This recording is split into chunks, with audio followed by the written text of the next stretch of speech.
Guys അപ്പോൾ നമ്മൾ പൊന്മുടി അടച്ചതിന് ശേഷം നമ്മൾ സ്റ്റേറ്റ് വിടുവാണ് ഗൈസ്. നമ്മളപ്പം തെങ്കാശി വരെ പോയിട്ട് വരാം. ഓക്കെ ഓക്കെ അല്ലേ? ഓക്കെ. നമ്മൾ ബസ്സിൽ കയറിയിട്ടാണ്. എന്താ ഈ നിമിഷം പറയാനുള്ളത്?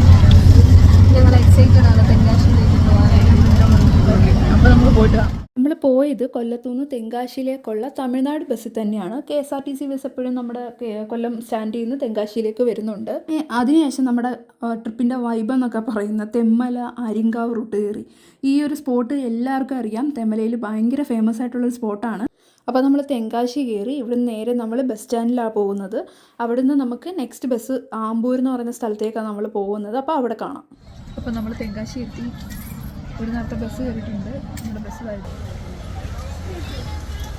ബസ്സാണ് പിന്നെ അടുത്തോട്ട് പോകാം. അങ്ങനെ നമ്മളൊരു 1 മണിക്കൂറത്തെ യാത്രയ്ക്ക് ശേഷം ആമ്പൂർ എന്ന് പറയുന്ന സ്ഥലത്തെത്തി.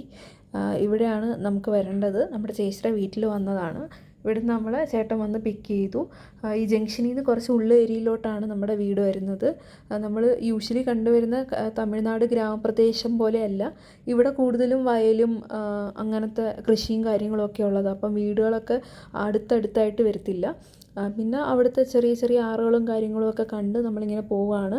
പിന്നെ ഒരുപാട് പേര് പറഞ്ഞിരുന്നു ഇങ്ങോട്ട് വരുമ്പോൾ ഫ്രീ ടിക്കറ്റ്, ബസ്സിന് ഫ്രീ ടിക്കറ്റ് ആയിരിക്കുമെന്ന്. അപ്പോൾ ഗ്രാമപ്രദേശത്ത്, ഇങ്ങനെയുള്ള ഗ്രാമപ്രദേശത്തൊക്കെ പോകുന്ന വണ്ടികളിൽ നമുക്ക് ഫ്രീ ടിക്കറ്റ് കിട്ടും. എല്ലാ ബസ്സുകളിലൊന്നും ഇല്ല. അങ്ങനെ നമ്മൾ നേരെ വീട്ടിൽ വന്നു. അതിന് ശേഷം നമ്മൾ ചേച്ചിയുടെ വയലും കാര്യങ്ങളൊക്കെ കാണാനായിട്ട് വന്നതാണ്. നല്ല ഭംഗിയാണ്. മലയൊക്കെ ആകാശത്തോട് ഇങ്ങനെ തട്ടി നിൽക്കുന്നതാണ്. നല്ല ഭംഗിയുണ്ടായിരുന്നു. പിന്നെ ഇവിടെ ഓൾറെഡി ഇവിടുത്തെ വിളവൊക്കെ കഴിഞ്ഞു. ഇപ്പോൾ ഉള്ളി, കപ്പലണ്ടി അങ്ങനത്തെ ഐറ്റംസൊക്കെ ഇട്ടേക്കുന്നത്. നല്ല ഭംഗിയുണ്ട് കാണാനായിട്ട്. നെൽകൃഷിയൊക്കെ കഴിഞ്ഞു. പിന്നെ ഇവൻ ഇവിടെ വന്നിട്ട് നമുക്ക് കിട്ടിയ കമ്പനിയാട്ടോ. ആൾ ഭയങ്കര പാവമാണ്. പിന്നെ നമ്മൾ കുറേ നേരം അവിടെ നിന്നു കറങ്ങി തിരിഞ്ഞ്. പിന്നെ നമുക്ക് നല്ല പനങ്കള്ള് കിട്ടി. അതൊക്കെ വാങ്ങി. അപ്പം തെങ്കാശി ഡേ 1 വ്ളോഗ് എന്ന് പറയുന്നത് ഇത്രയൊക്കെ ഉള്ളൂ. പിന്നീട് നമ്മൾ നേരെ വീട്ടിൽ പോയി പനങ്കള്ളൊക്കെ കുടിച്ചു, ഒരു പപ്സും കഴിച്ചു. ഇന്നത്തെ ദിവസം അവസാനിപ്പിച്ചു. ഇനി ഡേ 2 നമുക്ക് നാളെ കാണാം.